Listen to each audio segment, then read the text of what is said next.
Hello friends, India की पाठशाला में आप सभी का स्वागत है। दोस्तों, हमारा टॉपिक चल रहा था कि हिस्ट्री के हम इम्पॉर्टेंट क्वेश्चंस के बारे में देख रहे थे चैप्टर वाइज। तो इसी के संदर्भ में आज दोस्तों हम छोटा सा टॉपिक बात करने वाले हैं जिसका नाम है भारत के गवर्नर, गवर्नर जनरल और तथा वाइसरॉय। तो दोस्तों हमारा पहला क्वेश्चन है, दोस्तों आप सभी को पता होगा कि भारत का गवर्नर जनरल किसे बोलते थे और गवर्नर किसे बोलते थे। तो गवर्नर किसे बोलते थे, जब भारत में ईस्ट इंडिया कंपनी आई तो उसके साथ कई ढेर सारे दोस्तों अंग्रेज आए।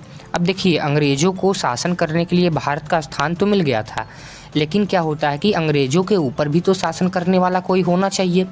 मतलब एक ऐसा व्यक्ति जो पूरे अंग्रेजी सेना को कंट्रोल करे, ठीक है, उसी के अंदर सारे काम हों, और वो व्यक्ति जो है वो जाके इंग्लैंड में महारानी को सूचना दे और महारानी के अधीन काम करे। तो उसी को दोस्तों बोलते थे गवर्नर। अब बाद में दोस्तों इसी का नाम बदल के गवर्नर जनरल कर दिया गया, फिर ये भारत के गवर्नर जनरल हो गए, ऐसे ही स्टेट के गवर्नर जनरल हो गए। तो यही है इसका मतलब। चलिए दोस्तों, अब हम प्रश्न के बारे में बात करते हैं। तो प्रश्न हमारा क्या बोलता है, तो सबसे पहले हम पहला प्रश्न देखते हैं। तो पहला प्रश्न हमारा क्या है, भारतीय प्रशासनिक सेवा किसके शासनकाल में प्रारंभ हुई थी। तो किसके शासनकाल में प्रारंभ हुआ था, ये हुआ था लॉर्ड कॉर्नवालिस के शासनकाल में, यानी आपका ऑप्शन डी करेक्ट हो जाएगा। चलिए नेक्स्ट क्वेश्चन के बारे में बात करते हैं। तो नेक्स्ट क्वेश्चन है हमारा, भारत में स्थानीय स्वशासन के जनक किसे कहा जाता है। अब देखिए, स्थानीय स्वशासन का जनक किसे कहा जाता है दोस्तों, ये कहा जाता है लॉर्ड रिपन को। ठीक है दोस्तों, देखिए लॉर्ड मेयो के काल में स्थानीय स्वशासन जो है अपने चरम सीमा पे था। ठीक है दोस्तों, यानी बहुत अच्छे तरीके से डेवलप्ड हुआ था, मगर लॉर्ड रिपन ने इसे स्टार्ट किया था, इसलिए इनके काल को जाना जाता है। ठीक है, चलिए नेक्स्ट बात करते हैं। तो भारत में 1882 ईस्वी में स्थानीय स्वशासन संस्थाओं की स्थापना किसने की थी। तो दोस्तों ये किसने की थी, आपके ऑप्शंस देख सकते हैं दोस्तों, यहाँ पे 5 ऑप्शन है। तो कौन सा है ये, लॉर्ड रिपन ने। कौन किया था दोस्तों, लॉर्ड रिपन ने किया था। नेक्स्ट बात करते हैं। तो चौथा क्वेश्चन है हमारा, निम्नलिखित में से किस पद्धति का प्रयोग वेलेज़ली ने अपने राजनीतिक उद्देश्यों को प्राप्त करने में किया था। तो किसका किया था दोस्तों, ये किया था सहायक संधि का। ठीक है दोस्तों, चलिए अब इसका ऑप्शन डी दोस्तों करेक्ट होना चाहिए, धोखेबाजी, लेकिन दोस्तों ये करेक्ट नहीं हो सकता, इसलिए इसका ऑप्शन ए हो जाएगा, सहायक संधि। चलिए क्वेश्चन नंबर 5वां के बारे में बात करते हैं। तो निम्न में से किसके वाइसरॉय, ठीक है दोस्तों, निम्न में से किसके वाइसरॉय काल में रॉलेट एक्ट पारित हुआ था। इसके शासनकाल में हुआ था दोस्तों, ये हुआ था चेम्सफोर्ड के शासनकाल में। चलिए नेक्स्ट बात करते हैं, इनमें से कौन भारत का प्रथम गवर्नर जनरल था। तो दोस्तों भारत का प्रथम गवर्नर जनरल कौन था, देखिए जो बंगाल का लास्ट में गवर्नर था दोस्तों, उसी को भारत का प्रथम गवर्नर जनरल बना दिया गया था। क्यों, क्योंकि गवर्नर को ही तो बाद में गवर्नर जनरल बोला गया। तो कौन था बंगाल का लास्ट गवर्नर या भारत का प्रथम गवर्नर जनरल, तो ये थे दोस्तों लॉर्ड विलियम बेंटिक। कौन थे, लॉर्ड विलियम बेंटिक। आपका ऑप्शन बी करेक्ट हो जाएगा। चलिए नेक्स्ट बात करते हैं। तो गेटवे ऑफ इंडिया का निर्माण हुआ था। अब देखिए गेटवे ऑफ इंडिया का निर्माण कब हुआ था दोस्तों, ये हुआ था 1911 में, यानी आपका ऑप्शन नंबर 1 करेक्ट हो जाएगा। चलिए नेक्स्ट बात करते हैं। तो सुगौली की संधि पर किस वर्ष हस्ताक्षर हुए थे। तो दोस्तों सुगौली की संधि पर किस ईयर में दोस्तों सिग्नेचर हुए थे, तो कब हुए थे दोस्तों, ये 1816 में हुआ था। कब, 1816। ऑप्शन सी करेक्ट हो जाएगा, 1816। नेक्स्ट क्वेश्चन के बारे में बात करें अपन लोग। तो किस गवर्नर जनरल ने अपने को बंगाल का शेर कहा था। समझ रहे हैं दोस्तों, मतलब गीदड़ जो है वो शेर बोल रहा है अपने आप को। तो कौन बोला था दोस्तों, कौन से ऐसे गवर्नर जनरल थे, तो ये थे लॉर्ड वेलेज़ली। ठीक है, आपका ऑप्शन नंबर डी करेक्ट हो जाएगा, यानी किस गवर्नर जनरल ने अपने आप को बंगाल का शेर बोला था, तो किसने बोला था, लॉर्ड वेलेज़ली ने। चलिए नेक्स्ट देखते हैं। तो निम्नलिखित में से प्रथम क्या था, यानी निम्नलिखित में से प्रथम क्या था। तो प्रथम इन सब में कौन सा आया था दोस्तों, दो सरकार, यानी दोहरी सरकार जो है ये सबसे पहले आई गई थी भारत के अंदर।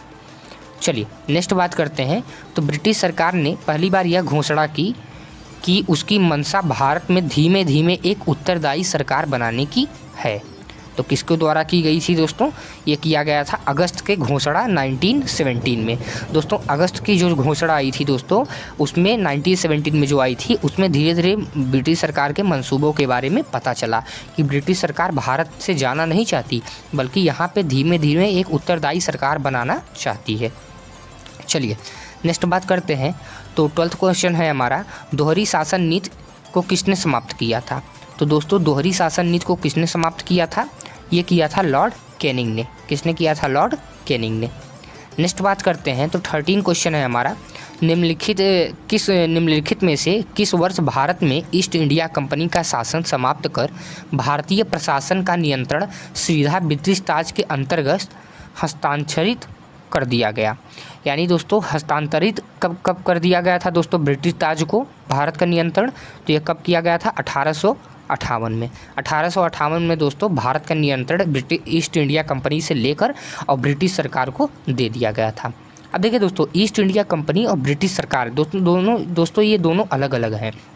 जो ब्रिटिश सरकार है वो एलिजाबेथ के अंडर आती थी दोस्तों, ठीक है, वो इंग्लैंड का दोस्तों गवर्नमेंट था। और जो ईस्ट इंडिया कंपनी है दोस्तों, ये एक प्रकार की मल्टीनेशनल कंपनी थी केवल, ठीक है दोस्तों।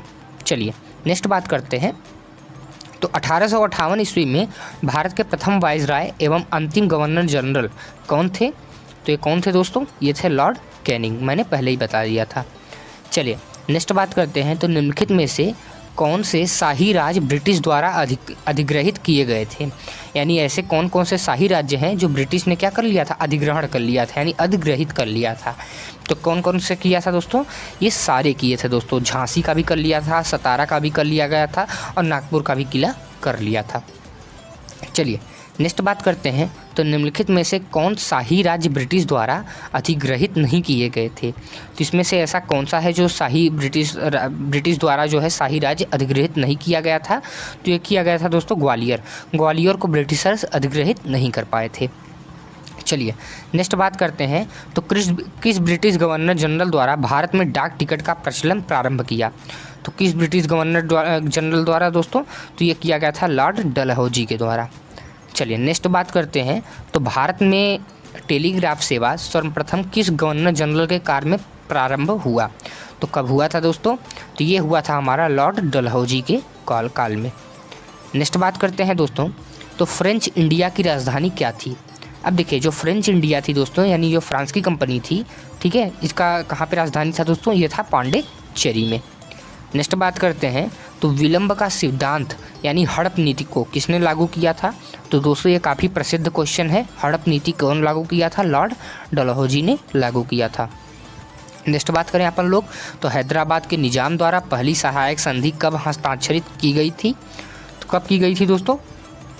ये की गई थी 1998 में, सॉरी दोस्तों 1798 में, यानी आपका ऑप्शन बी करेक्ट हो जाएगा 1798 में। चलिए दोस्तों, ये हमारा लास्ट क्वेश्चन था दोस्तों। तो आज हमने 21 मोस्ट इंपॉर्टेंट क्वेश्चन जो कि भारत का गवर्नर जनरल और वाइसरॉय से पूछा गया है दोस्तों एग्ज़ाम में, वो हमने देखा। दोस्तों ये क्वेश्चन बहुत ही ज़्यादा इंपॉर्टेंट है और यही सब क्वेश्चन जो है एग्ज़ाम में बार बार रिपीट होते हैं। तो दोस्तों अगर आपको ये वीडियो पसंद आया तो वीडियो को प्लीज़ लाइक करें। दोस्तों चैनल पर अगर आप नए हों तो चैनल को प्लीज़ सब्सक्राइब करें। अपने दोस्तों और सगे संबंधियों के साथ दोस्तों इस चैनल को ज़्यादा से ज़्यादा शेयर करें। मिलते हैं आपसे नेक्स्ट वीडियो में, तब तक के लिए जय हिंद, जय भारत।